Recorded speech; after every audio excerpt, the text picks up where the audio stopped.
Sa mga malapit dito sa Mamatid, Calamba, Laguna, ay Kabuyaw mo, Kabuyaw pala nakakasakop nito. Yan no. Ongoing po ang ginagawang PNR rail. At napaka ano kasi na mamangha ako kasi nakaangat na yung ano niya, pinakang relay sa lupa. Parang style LRT na rin siya oh. Ayan oh, kung nakikita nyo mga master yung mga posteng yan, ayan po yung gagawin relays ng PNR. So hindi na siya naka ano sa lupa at ang kagandahan niyan ay hindi na prone sa mga aksidente sa mga nasa squatter area no. Kasi yung mga datihang ano na nagtayo ng bahay diyan pinaalis na. Tapos ayun, hindi na rin siya takaw.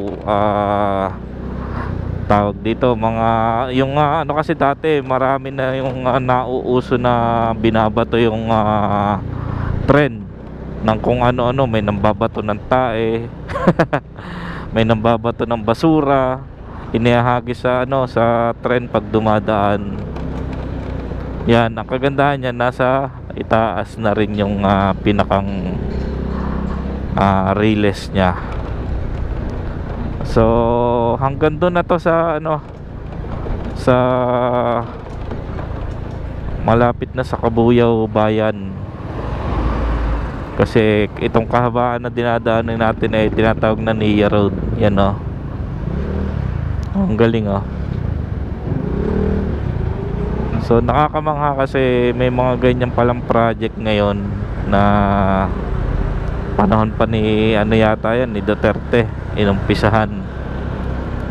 At kaya pala hanggang dun sa bayan ng Kabuyaw ay nililinis yung ilalim niyan. Yun pala yung ginagawa dyan. Galing, galing. At papakita ko sa inyo kung saan yung station nito dito sa Mamatid.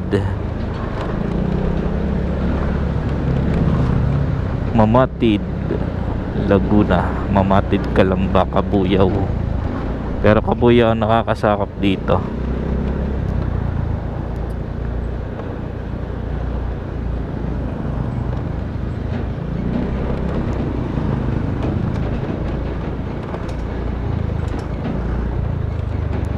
So anong taon ang target na matapos niyan ay depende yan sa nakaupo ano.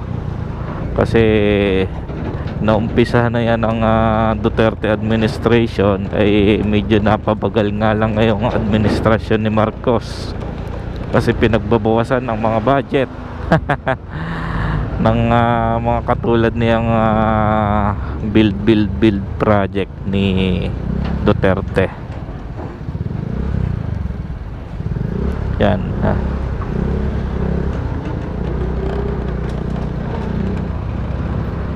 ito yan no. Galing eh.